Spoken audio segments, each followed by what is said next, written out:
Hello, my name is Bill Haley, and this is for Haley2024 government reform ideas. This video is going to be on economics. I call it Haleynomics. My name, Bill Haley, and then economics, Haleynomics. So I'm going to explain monetizing government expenses on this video and how we should not be doing that. And we are doing that tremendously right now in America. So let's go over it real quick. Monetizing government expenses allows people to empty off shelves without putting product on the shelves. That's a base of what's going on right now. That's one of the reasons why you're seeing a lot of empty shelves right now in America, but it's very, very complicated. Economics goes into 1,000 different arenas, and there's a lot of reasons why the shelves are getting emptied right now, but that's one of the basic reasons. But monetizing government expenses allows people to buy things without putting product on a shelf. Whenever you go work, that work, whether you're a lawyer, a manufacturer, or whatever, whether you work in the store, whether you work, whatever you do, you could be an accountant. Your work is part of the expenses of putting products on a shelf. Putting products on a shelf or having products bought off that shelf, if it pays for your salary, for your income, then you're part of that product, putting product on a shelf. So when you work, you're putting product on a shelf. That's the base of economics. Is you work, you put product on the shelf, and when the product comes off the shelf, that pays your salary. Regardless of what you're doing in that company, whether you're a driver, stalker, whatever you're doing, you could be growing the wheat for that bakery, and that ultimately puts that product on that bread shelf. Anyway, that's the base of that. Now let's keep on going a little bit. Because economics is very complicated with hundreds of factors, it is wise to simplify the situation to see the actual effects. We're going to do a little bit of an exaggeration on how much we monetize so we can see the effect. And actually, it's probably not that exaggerated at this point. Let's try to go to a very simple economy of 10 people going to the market every Saturday. Each person brings 10 items and $10. So whether it's chickens, wheat, carpentry services, delivery services, plowing up your land services for your garden, for your farm, whatever it is. All items are $1 and everyone trades. I know everybody trades for $1. I just want to make it simple right now, and it will get complicated later as prices change and people's services become either worth more or worth less in the economy. But we're going to try to stay simple right now to see the effects. Everyone leaves with $10 and 10 different items. Everybody sold what they had. I'm just going to assume that for right now. I know it doesn't happen that way, but for right now, everybody comes with 10 items and leaves with 10 items, 10 different items.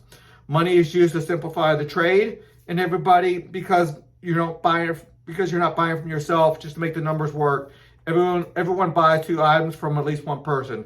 2 loaves of bread, 2 chickens, 2 bushels of corn, whatever the case may be. So it's a simple economy, super simple. I just wanted the numbers to work out by 10 people and 100 and what we're doing here. Okay, everyone keeps a stock of 20 items in the store. So before you get to that Saturday, and after you leave that Saturday, you have 10 items. So you have 10 items when you show up. You bring 10 more items. You have 20 items. You sell 10 items, and then it might be a little bit different items. You might be rotating around, putting the fresher stuff at the front and stuff, or the older stuff in the front. Anyway, whatever the case may be, you have shelf stock is what I'm trying to get at. It's going to help out my example later, but we do have shelf stock right now, so it's realistic. So you have 200 items in the store right now. Okay, let's keep on going. Everyone agrees that there is a need for a policeman and a soldier. So the 10 people got together in like a city council type of thing, and they all agree we need a cop and we need a soldier. Somebody came in and we had some theft, or a neighboring tribe came over and tried to rough us up a little bit. We need a soldier to train and take care of that. Okay, so everybody agrees that 2 of them should take on the full-time roles, and they should get the average pay of roughly $10 a week. for the price of $10 a week each, and all 10 of them should contribute money to these government services valued at $20. The government creates 20 new dollars by simply printing 20 new pieces of paper with a government seal. The government pays the cop and the soldier $10 each. So this is the way it should not work, but we're doing it now in America, and it's causing a lot of havoc. 8 people still bring 10 items to market, the corn and the wheat and the carpentry services to market, and making 80 items to sell. All items are still $1. All 10 people come with their $10 because the cop and the soldier come with their $10. Everyone buys 8 items and has $2 left over. All 8 people bring in their items to sell earn $10. Thus, they leave with $12 because they made $10. They sold all 10 of their items, but they only used $8 because they only had eight items each to buy. So every week their savings are being saved up. The government pays the cop and the soldier $10 each, so they also walk away with $12 in 8 items because they only spent 8 of their $10 from that 1 week. So they had $2 left over. They get that new fresh $10 bill at the end of the Saturday, and they walk away with $12. So everyone comes back every week and buys all 80 items for $80. And they're only going to get eight items each. Every week, all 10 people earn $10, but only spend $8. All 80 items are bought every single week. Every week, all 10 people add $2 to their savings. So every week, people walk away with starting at $12, and the following week, $14, then $16, then $18. However, all 80 of the items are taken from the market every week. Now, you already see some problems going on. What are they going to do with all that money they saved up? There's not even going to be more product in the market to buy when they want to retire or when they want to spend that money. So what good is that? All the savings right now, there's no product there to buy even if they wanted to. Okay, it is easy to say that they can just offer someone more money if they work more, put in more hours to bring in 11 or 12 items to the market. However, that is always true.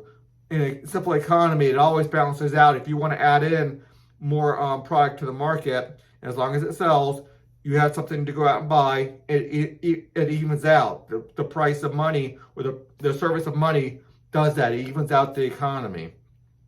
But the new dollars, paying up new dollars when you're not putting product into the market, that destroys the service of money. Bringing one additional item to market also means one more item taken from the market. That always evens out. So that's the correct way of doing it. Somebody wants to bring in 11 or 12 items, they can, and then they get to bring home an additional item or two to match.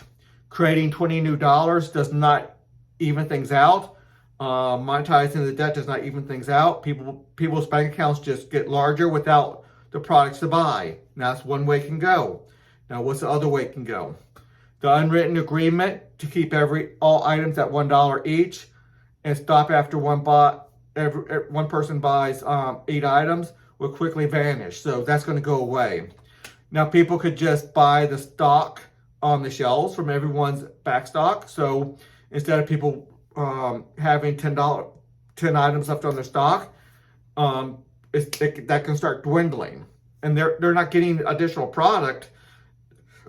The money's just going to be there, but that back stock is going to dwindle, and in 10 weeks it could be totally gone, or maybe 5 weeks it could be totally gone.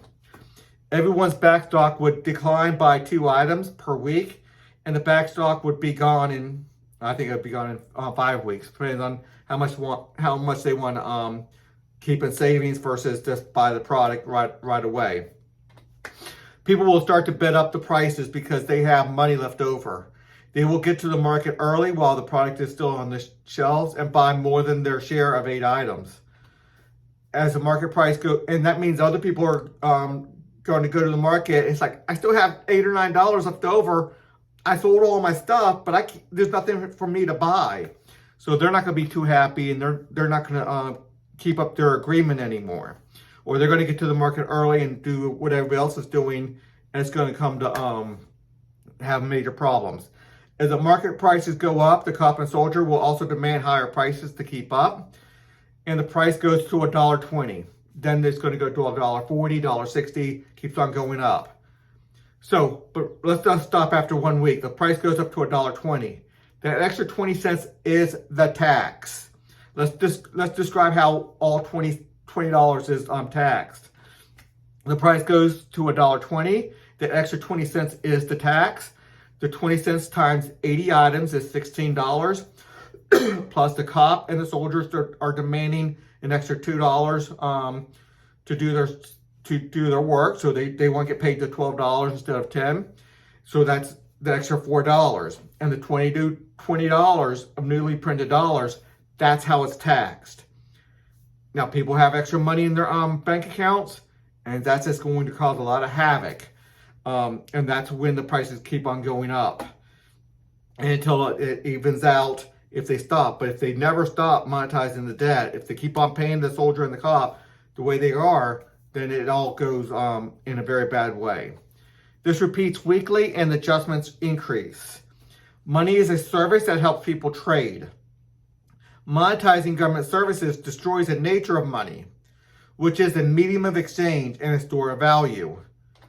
The two-sided agreement of a trade allows people to perfectly regulate services provided into the economy and services received from the economy. Every person plays a role when they agree to a price, when they are selling their product or service, and when they agree as a buyer. The buyer and the seller have to come to agreement on the exact price. It cannot be different. Nobody pays more than the buyer is going to take. Now, obviously, if you want to include tax in there, you're buying government services within that transaction. So you are buying services, but you're just buying services that you're not necessarily getting right then and there. That's why we shouldn't be doing taxes the way we are, or that needs to be reduced down tremendously. Monetizing government services spreads the value of money over greater quantities of dollars, thus devaluing each dollar. A constantly changing value of the dollar ruins the service of money. Money is an extremely important service, and that service costs money to do, and it needs to be done in the free market system, and there's a way to do that. One way to create a reliable currency is to have everyone back their $10 of currency with 10 of their items in the back stock of their store. So you want to get currency, and the store owner says, let's say we have one store owner says, I'll give you $10 of currency, but those 10 items, that's going to account for those 10 items. So when you sell those 10 items, that's going to be that currency. So that's kind of mine now. And you have the money. I'm buying that product from you. You have the money. And when I sell it, it's going to even out. So you can use that product going in as your backstock, as the backing up your currency. Now, everyone in the store will have to come to an agreement that those items backing up the currency are regularly bought at that amount. So the price of that is going to be in dispute. People have to come to an agreement. Hey, if we always, and everybody buys bushels of wheat or bushels of corn or chicken at $1 each, and we have a long history of that, and we don't see any reasons it's going to change, then we can use that as the backing up of our currency, or something else with value that people can agree on. Okay. Standards would be created to ensure the currency's value is appropriate. So that can be done. And I created a competitive currency model. You can look at my website, Haley2024, but it's all backed up. So only 15 minutes to explain monetizing the debt. I'm going to try to do this video again and try to do it in 5 minutes and do a quick version of monetizing the debt and how that harms our economy. Until the next video.